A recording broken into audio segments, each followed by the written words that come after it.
Some decks in Pokemon take months of rigorous testing and gameplay to master, whereas others can be perfected in just a few days. Every deck has a skill ceiling, some higher than others, but recently I stumbled across a deck which seemed almost impossible to misplay with, and somehow it turned out to be a deck which almost nobody was paying attention to.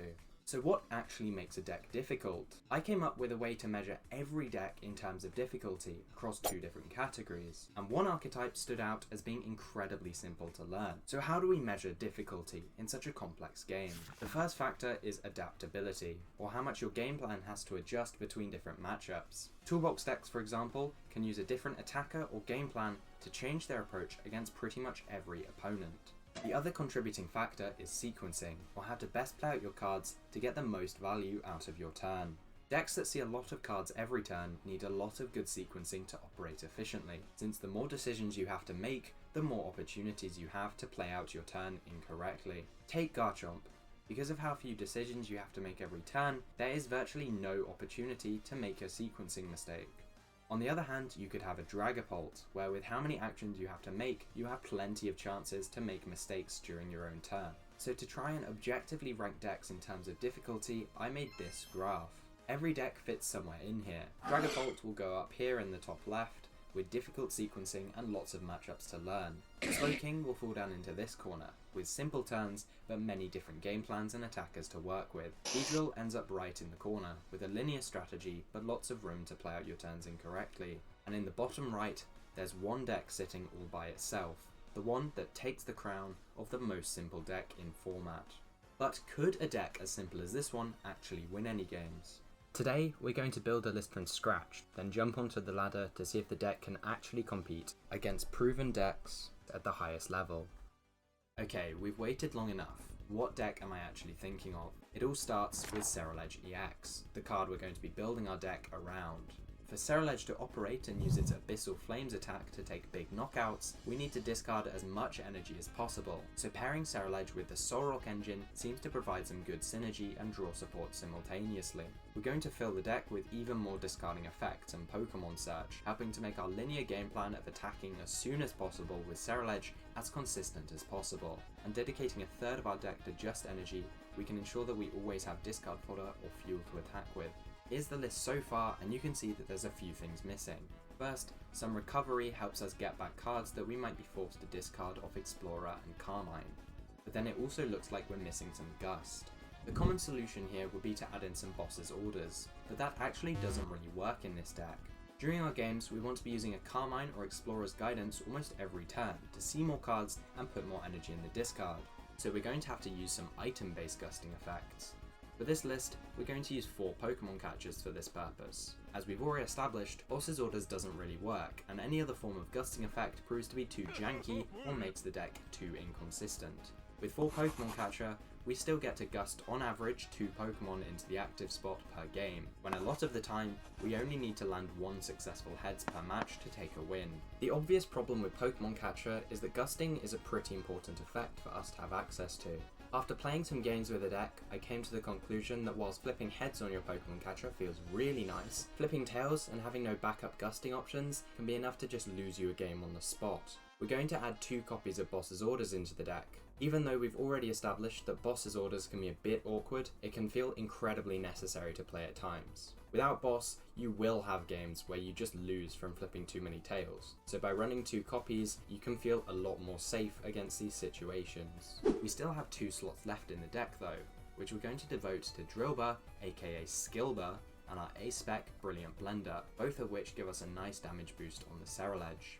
With the list ready, we're going to jump onto the online ladder and play some games with Ceruledge. I'm sitting at just over 1600 elo, so we're going to see how high we can get with the deck. Speaking of 1600 though, the number 16 is exactly 20 times larger than the percentage of people who watch my videos and are actually subscribed. Sorry, that was terrible, but I really couldn't figure out a better way to transition into this part of the video. If you're enjoying this video so far, or you've seen any of my stuff before and you enjoyed past videos, dropping a subscribe really helps me out. Also, if you're enjoying this type of video and you want to see more of these, then a like lets me know that, and if you want to see different kind of videos, then leaving a comment can let me know to try something different. And also, one last thing before we get into some games, my list was very heavily inspired by the 60 cards Taylor Cook played to NAIC. I'm actually running the same 59 cards today, so big shout out there. Okay, we get to go first. That's always fun. We do want to go first with this deck, even though you can like take Solrock knockouts early, like here we would have been able to, but your odds of leading Solrock are pretty low, so it is just in general better to go first. Try get some Carmine, try get some early energy discarded. There is no Carmine here, but we can still get a Charcadet and we can still start swinging, and that's nice. We are against Toxbox, it looks like, or what is it, the Mega Darkrai, or either of those. I think Toxbox is interesting because it seems like a good deck, right? It seems like it seems good. I think it's good. I think it's slept on. I think it's one to watch out for. I think we're just passing here. Yeah, I like where Toxbox is kind of sitting. I definitely should have put a Fire Energy on the Charcadet instead of the Solrock, but it's fine. Because it's kind of broadcast that we're really trying to go for this turn 2 Charcadet, Ceruledge. But okay, that is not Toxbox. It should still be a pretty good matchup though, right? Because I can knock out this Carvana pretty early on. I get some Solrock prizes for free. And then yeah, I can take out this Carvana pretty early. And that is fun. That is very good. I can't remember how much the second attack does though. It's like if it has damage on it, it does like 300 or something absurd like that. And you have Greedy Fang, which is oh, we can just look. Let's see. Oh, 270 if it has damage on it. And then you get Monkey Dory and stuff as well. We're probably ripping the Carmine here. I'm fine Cosmic Beaming. As I said, I definitely should have put the Fire Energy here. That was a mistake, but see more Carmines. Just, discard the lot of them. If this could hit heads and we could take out this Carvana, that would be great. That would be awesome. No. Okay. Well, we do have to get another Charcadet, otherwise we are just at risk of losing to boss kill the Charcadet. I wouldn't lose to that, but it definitely would not be good at all. If we can go for the Pecharunt, then we can kill the Sharpedo next turn, hopefully, and then that gives us quite an easy prize map. But I wouldn't hate, like, a pass, even. Yeah, I wouldn't hate just giving up a turn where you have to take a single prizer, because I only need to take 2 more knockouts here to win. It's not something I'm overly scared of, although they do need to leave damage on the Sharpedo. Otherwise, they can't take a knockout. So that does make it a little bit easier. In fact, 290 means we only need 13 energy in the discard. So that is 6 more. So actually a Brilliant Blender gets us really close if we can find that. Brilliant Blender pretty much just gets us there, I believe. Yeah, because we're putting 1 in from this, from the Lunar Cycle. I do also need to find the wrong one. I do also need to find the Ceruledge and the Night Stretcher for the Fire Energy. Yeah, there is a Fire Energy in there, isn't there? Yeah, cool. And I mean, Pokemon Catcher can flip heads. We can take out this this Pecharunt. That would be incredible. Card's too good. Never flip tails. Never ever. It's weird. Like sometimes Pokemon Catcher will just flip heads, and it feels incredible. It feels like such a good card. And other times it will just flip tails, and it feels terrible, and you lose the game as a result. Which is why I have 2 bots. But me not being a Dragapult player, it's like, do Pult Hammer players have to deal with the same thing? Like, I know from having friends who are Hammers players, I know, like, at majors, sometimes they will flip really badly over the course of the day, and that would be a source of a lot of kind of complaints, but I don't know. it doesn't feel like you just lose from flipping tails as bad as you would with Ceruledge. With Ceruledge, if you don't have boss, it can just feel like the game is over if you flip tails sometimes. You need a heads there, otherwise you're just done. The Hero's Cape?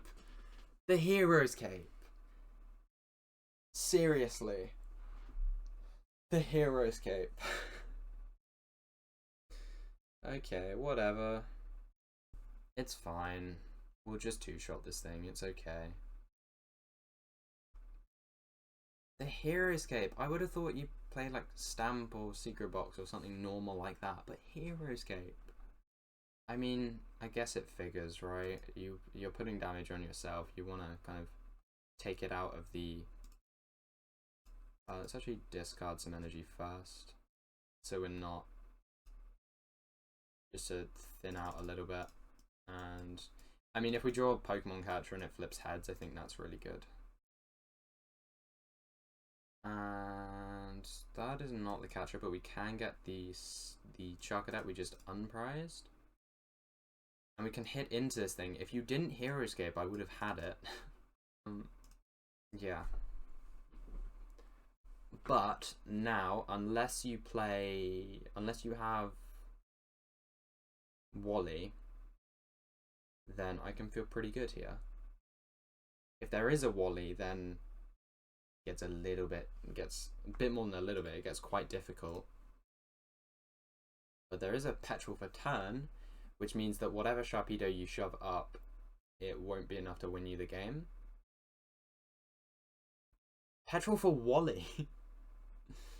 Doesn't work like that. Monkey Dory onto bench Charcadet. I guess they're just shoving this and taking a knockout, right? And then hoping that I can't build another Ceruledge. And if I can't build another Ceruledge, then you get to Wally all of this damage off, and you get to do all of that kind of fun stuff. But I do just have game here. This matchup feels pretty good, even with the Hero's Cape. Not that it's one you should be expecting, but if you were, in theory, planning on playing against some Sharpedos as Ceruledge, then it should be a matchup I think you should feel pretty good about, because you can just win as quickly as I was able to here. It just feels like your deck's faster than theirs, I guess. And you can knock out their 3 prizes and stuff like that. Okay, this is another Solrock lead. This is, again, another position where you would kind of like to go second, but you can't. And I mean, there is a Meowth lead, so okay, well, I did top deck the boss, so it's like, yeah, there's a Meowth lead, but if they bench anything good, then I can just boss it up. Good for me, good for my Cosmic Beams. So the turn 1, I think actually I want to only discard Fighting. I want to keep those fires in the deck, especially because I prized, I think, 4 of them, which is insane. I think 4, right? Yeah, I prized 4 fire energy. So, hopefully we can take some knockouts with Solrock. That if they're playing like Dragapult or something. Okay, well, it's a terrible matchup. That's not good. It doesn't look like they're bricking much. They have... Okay, what is that? What is Dust Noir doing in there? Surely that just makes your deck like a massive pile, right? I do like going first here. That is, like, the best way we can win is by going first and going like 1, 2, 3 into them. But... Okay, wait, if they're just doing this... Wait, that's really good, right? Wait, that's really good. Because this means that... I think this is correct. Yeah, I think this is right. Yeah, because if they're doing this, then they're not lilying and there's no energy. You know, their hand's got to be really weak. Like, really weak. And then we could retreat. We could just pass. I think we're just passing. see what they have here. Like, if you don't draw into a Lily, I could just run away with this, which is good because this matchup's horrible and like really hard to win as a Ceruledge player. Like, if they get to play the game, you've kind of just lost because they have Kyurem and Metagross, both of which are taking at least 2 prizes almost always. Yeah, no, we might be able to steal this win, actually, which is really good. It's like what we need. Let's actually get all 3 Ceruledges just because I don't want to, you know, I don't see a reason to leave a Charcadet in play at this stage. Show me a fire. There's my fire. And then I can retreat here. And I even get off a Lunacycle. Even though this Latias is giving up 2 prizes, I do think I want to kill the Slowpoke here if I draw a Catcher. That's fine. I mean, we're alright taking 2 prizes here, right? Because it is kind of just a back and forth matchup. If they put a Kangaskhan into play next turn, they've kind of just lost. Like, if they top deck Lily and go into Kanga, then by taking this Latias out, that does mean I'm... Speaking of top deck Lily, it's fine that we're basically getting off to a 4 prize lead and we can just boss game. That's fun. So I think we should still be able to force out a win here.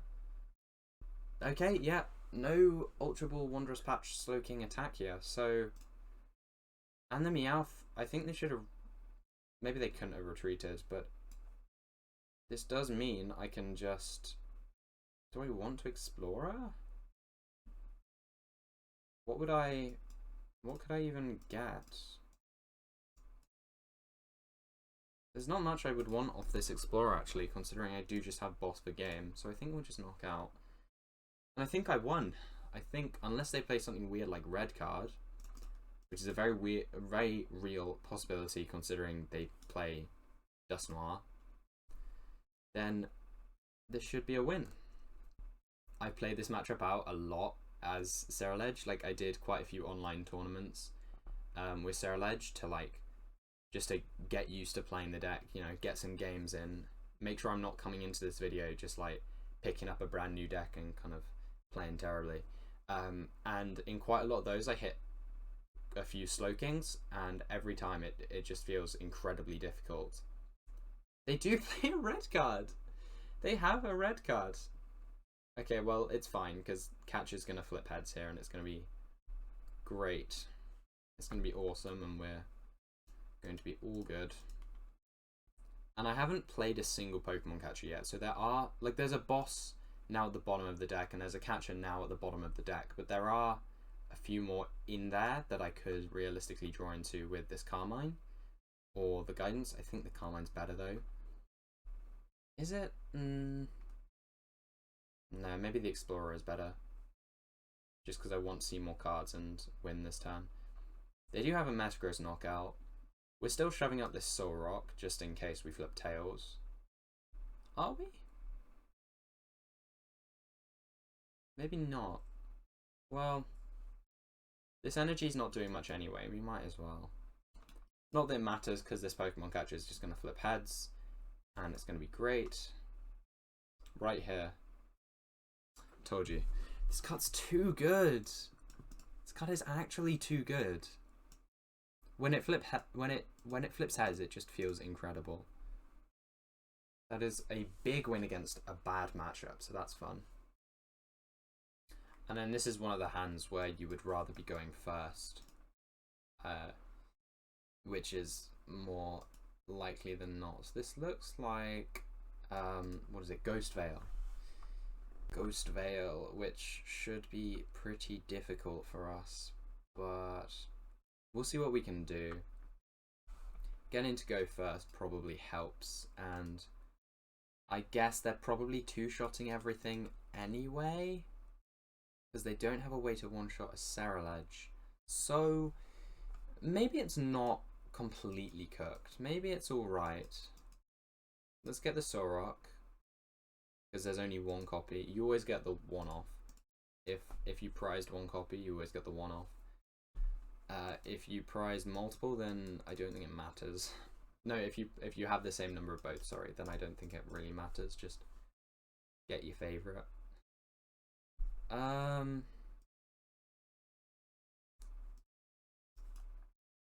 just maybe do this, and then we could gong for the Skilver, or what we could do is we could do this, and then if nothing else, then I can Night Stretcher the Fighting Energy and take a Cosmic Ray knockout. Is a Lily not a Gwyn? I mean, I don't doubt that they'd be able to reach for 4 and discard next turn, but a Gwyn would have just made it a bit easier. I'm kind of helping by beaming this Shuppet. Is going Solrock here even correct?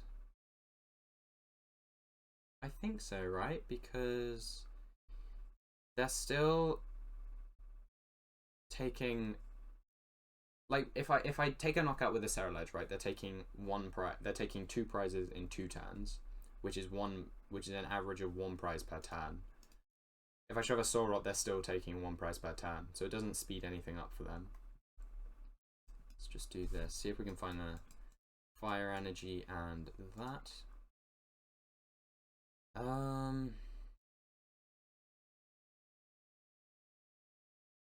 But I think I would rather just do this and just take an Abyssal Flames knockout. With all these Dunsparces that are going to be on the bench all game, I can always like get a Solrock involved later on if I wanted to. I just feel like I don't want to have to put in... Well, it's not really much work for me to get the... No, I did prize a Solrock, so I'd have to burn a Night Stretcher for that, wouldn't I? So, yeah, I guess this feels correct. And now we see if they can reach for a Vengeful Anchor. They do have the Legacy Energy, though. I forgot about that. They have the Legacy Energy, which could make this kind of difficult. So I suppose it's going to be about, like, can we run them out of energy in time? Because if I remember correctly, let me actually pull up a list from the Japan Championships. Yeah, so you're on 4 Telepathic, 2 Basic Psychic, and 1 Legacy. And this looks very similar to the Japan Championship 2nd place list. So going off that, we should, especially with this Telepath attachment turn 1, hopefully we can burn them through enough energy that they have to whiff at some point. They don't play any Hilda or Colress. There's no way to search out these energy except Night Stretcher and just, you know, drawing as many cards as you can with Gwyn, Lily, and Prism Tower, and the Dunsparce. So I don't doubt that they're going to find their Legacy Energy at some point, which would just then, you know, make it come down to can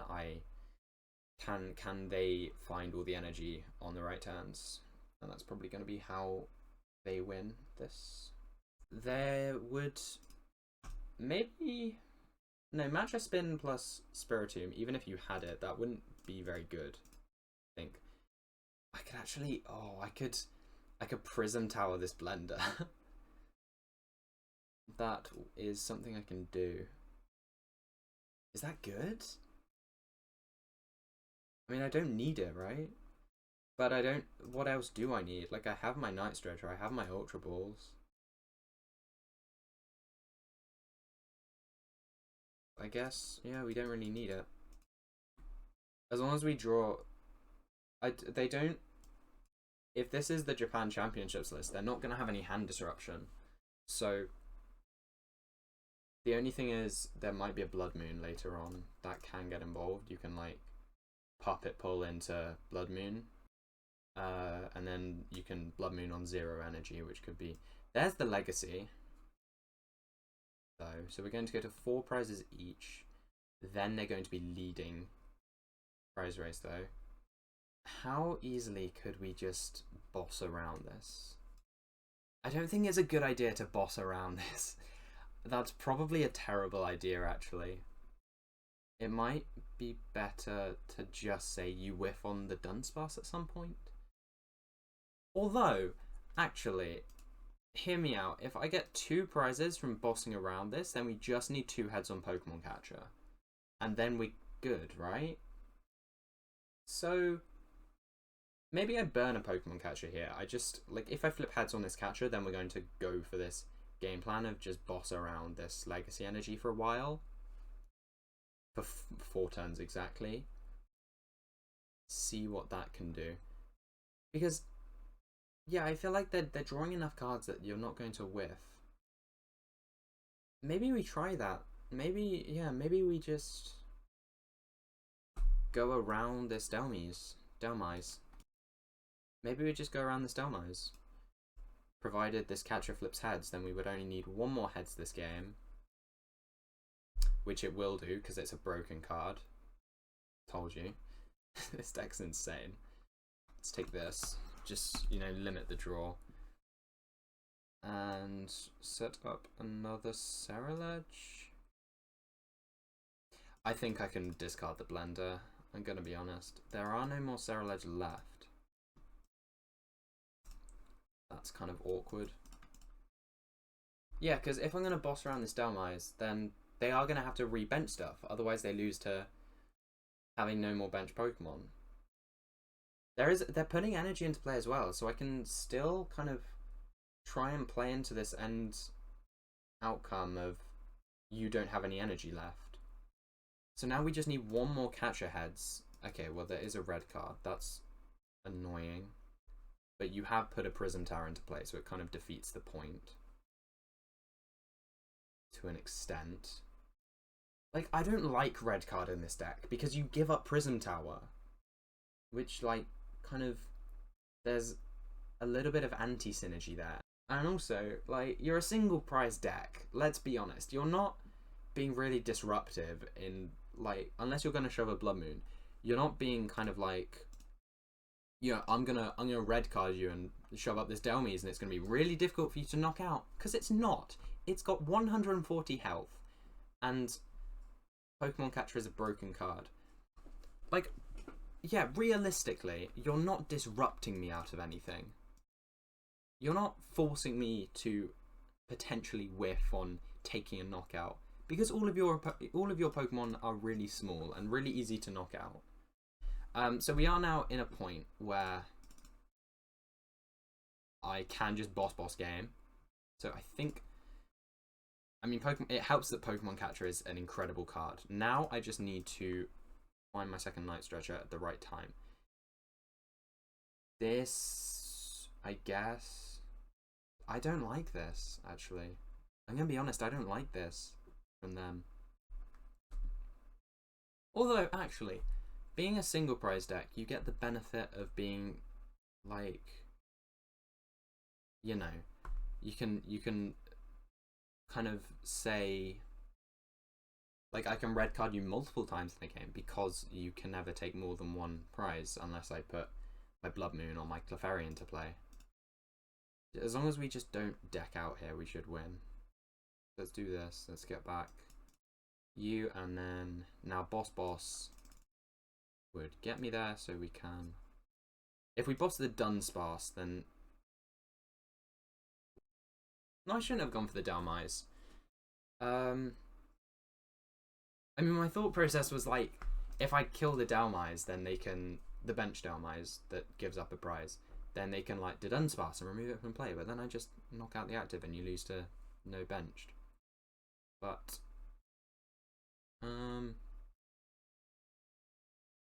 yeah, this should just be game. I know there's another Night Stretcher in deck. I think there's 2 actually. I think these last 2 cards are both Night Stretcher. And then I just have boss. For game. Because this deck is so good. Pokemon Catcher is an incredible card when it works. Okay, there's another Dunsparce. It does look very similar to, I mean, the Shaman is different actually. The Japan Championships list by Patrat and no Shaman. And a Fluttermane and think apart from that, everything looks pretty similar. But yeah, I do just have... I'm pretty sure these last two cards are both Night Stretcher.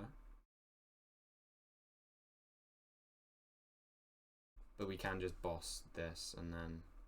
I mean, we could even cycle just to check that I know what my deck does. Yeah, both of these last cards are Night Stretcher. Then we can get you back, and then we can take a knockout. Yeah, when Pokemon Catcher works, it really works. So there we go. With 3 wins, I think it's safe to say that even with how linear Ceruledge is as a deck, it can still hold its own against some of the top decks. If you enjoyed this video, make sure to leave a like and subscribe, and if you want to see more weird off-meta decks, you can check out this video where I entered a tournament with a very interesting take on Alakazam.